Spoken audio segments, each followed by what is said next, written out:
Hello guys, welcome back on my channel maths with magic.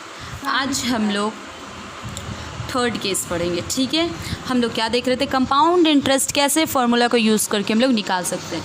जो हम लोगों ने कल के वीडियो में क्या देखा था कि केस फर्स्ट देखा था। केस फर्स्ट क्या था, अगर क्वेश्चन में लिखा हो when the interest is compounded annually, okay, मतलब अगर इंटरेस्ट कहीं लिखा हो कंपाउंडेड एनुअली तो हमें क्या पुट करना है, ए यानी amount is equal to principal into 1 plus rate by 100 into the power n means what, time, okay. और ये हम यूज़ करके फार्मूला फाइंड कर सकते हैं। और अमाउंट में से सी आई निकालना है, तो अमाउंट जो निकल गया उसमें से प्रिंसिपल माइनस कर देंगे, will get the compound interest, okay, will get the compound interest. और एग्जाम्पल भी क्वेश्चन नंबर 1 भी सॉल्व किया था हमारे एक्सरसाइज का, ठीक है, 11B का, ओके। फिर हमने केस 2 क्या देखा था, केस 2 में क्या देखा था, when the interest is compounded annually but the rates are different for different year. मतलब अगर इंटरेस्ट जो होगा वो कंपाउंडेड एनुअली होगा लिखा, लेकिन हर साल का rates are different for different year, हर साल का रेट क्या होगा, अलग अलग होगा, जिसमें हम लोगों ने क्वेश्चन नंबर 7 आपका एक्सरसाइज 1B का सॉल्व कर लिया था। ठीक है, अब क्या होगा, मतलब हर साल का, जैसे 3 साल है तो हर तीनों साल का अलग अलग रेट होगा। तो इस तरीके से हमने क्वेश्चन देखा था, फार्मूला ये था। चलिए अब हम लोग क्या देखेंगे, थर्ड केस क्या है, when third case is when the interest is compounded annually. जो हमारा इंटरेस्ट होगा वो क्या एनुअली होगा कंपाउंडेड, बट लेकिन टाइम इज़ अ फ्रैक्शन, लेकिन टाइम क्या होगा, फ्रैक्शन में, क्या होगा, फ्रैक्शन। जैसे देख लो, समय फ्रैक्शन में होगा। जैसे एग्जाम्पल्स टाइम अगर दिया है, दिस वन टाइम क्या दिया, 2 इंटू, सपोज ये है टाइम, सपोज, ओके, ये इट्स नॉट फिक्स, ये सपोज कहा गया क्योंकि यहाँ क्या लिखा है, example 2 3 by 5 years, then amount is equal to, यानी A is equal to principal into 1 plus R by 100 and this 2। देखो ये जैसे ये जो टाइम है 2 पार्ट में है, एक इंटीग्रल और दूसरा है फ्रैक्शनल, एक इंटीग्रल है और दूसरा क्या है, फ्रैक्शन।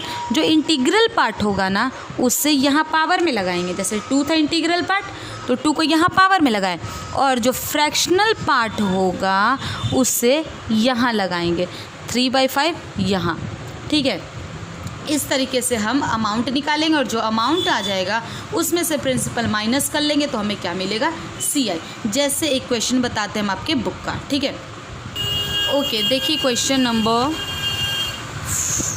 5 देखिए, rupees by using the formula find the amount and the CI on rupees 62,500 for 2 years 6 months at 12% per annum compounded annually and the time, देखो कैसे फ्रैक्शन में।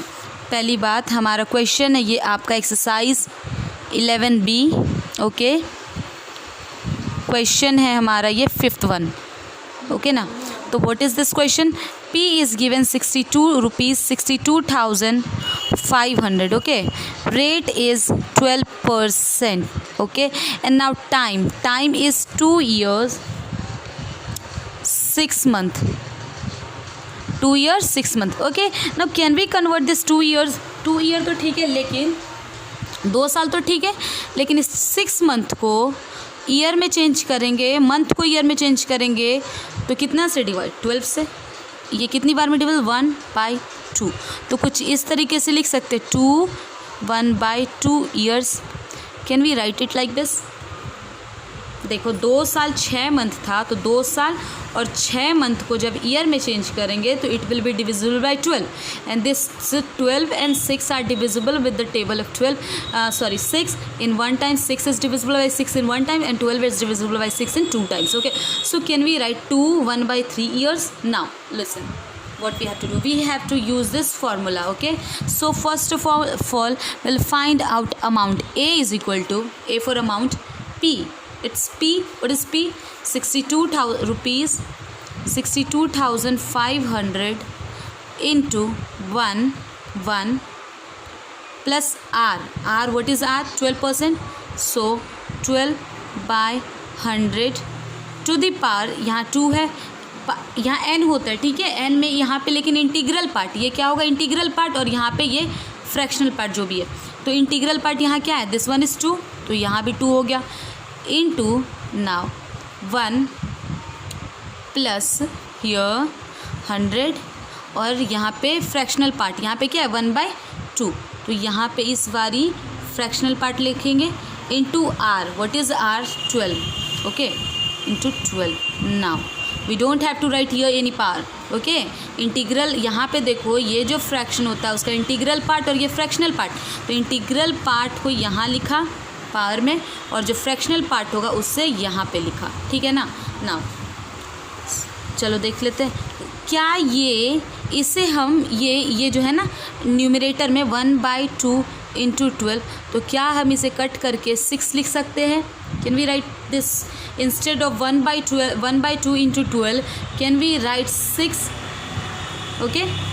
तो लिख देंगे 62,500 इंटू, ये हम जब सॉल्व करेंगे तो विल गेट 112/100 इसे सॉल्व करने पे to the power 2 into 1 plus ये से क्या आया 6/100, okay. Now can we write like this 62,500 into, ये पावर 2 है ना, तो will write 112/100 into 112/100, okay, into tell me, अगर ये सॉल्व करेंगे इस ब्रैकेट को तो हमें क्या मिलेगा 106/100, और यहाँ पे तो पावर नहीं था, एक ही था, इसका मतलब है ना। So this 20 is divisible by this 20, okay. Now this is 53, this is 50, okay. ये 2 के टेबल से 53 और ये 2 के टेबल से 50। नाउ 5 के टेबल से ये 10 टाइम में डिविजिबल, 5 के टेबल में ये 125 टाइम में डिविजिबल, अगेन ये 5 के टेबल से 2 बारी में डिविजिबल, और ये 5 के टेबल से 25 टाइम में डिविजिबल, ओके। नाउ इस 2 से क्या हम इधर ये डिवाइड कर सकते हैं, will get 56, okay, will get 56। ना क्या ये 56 एंड 100 डिविजिबल है, तो yes, let's divide it, will get here 28 and here will get 50, okay. Now again this 2 are divisible, this one 25 and it will be 14, okay। और कुछ नहीं बचा, यहाँ पे 25, यहाँ पे 25 and here 14 into ये। now let's multiply, तो क्या बचा यहाँ 112 into 14 into 53, 112 into 14 into 53 by 25 into 25, okay. चलो ये मल्टीप्लाई कर लेते और देखते हैं क्या आंसर आता है। देखो विल गेट 83,104, ओके। देखो क्या हुआ था, गलती हो गया था, ये जो 25 है ये तो डिनोमिनेटर में है ना, तो 25, ठीक है, सॉरी न्यूमरेटर साइड है ना, ये ऊपर है ना 25, 112, 14, 53, ठीक है, एंड ये इधर था, और न्यूमरेटर डिनोमिनेटर में क्या बचा सिर्फ 25, तो इस 25 से 25 को डिवाइड कर देंगे, will and then will multiply these 3 and after multiplying we will get 83,104। नाउ ये हो गया अमाउंट क्या हो गया 83,104। And what is CI, compound interest क्या होगा, तो कंपाउंड इंटरेस्ट होगा अमाउंट में से प्रिंसिपल को क्या कर लेंगे माइनस 62,500 को माइनस कर लेंगे, okay, and we will get 20,604, okay. ये क्या होगा CI, है ना। तो आई होप आपको ये समझ आ गया होगा। बिल्कुल करना क्या है, कैलकुलेशन पे ध्यान दीजिएगा, ठीक है। थोड़ा सा कैलकुलेशन जैसे यहाँ पे मेरे से गलती से हो गए तो आप ये चीज़ ध्यान से देखिएगा। दूसरी बात कि हमें करना क्या था, कंपाउंडेड एनुअली होगा लिखा क्वेश्चन में, और फिर लेकिन फ्रैक्शन टाइम क्या होगा, फ्रैक्शन में टाइम इज़ अ फ्रैक्शन अगर हुआ तो करना कुछ नहीं है, बस जो इंटीग्रल पार्ट है उसे पावर में लिखना है और जो फ्रैक्शनल पार्ट है उसे यहाँ पे लिखना है, ठीक है। आर के जगह आर के साथ मल्टीप्लाई करना है, यानी रेट के साथ, रेट 12 था ना, रेट के साथ मल्टीप्लाई करना है फ्रैक्शनल पार्ट को, ठीक है, और यहाँ पे पावर कुछ नहीं देना है, ओके। आई होप आपको ये थर्ड केस भी बिल्कुल अच्छे से समझ आ गया होगा, और जो कि आपको हेल्प करेगा एक्सरसाइज 11B को सॉल्व करने में. Okay, now in our next video will complete rest of the questions. Okay, thank you.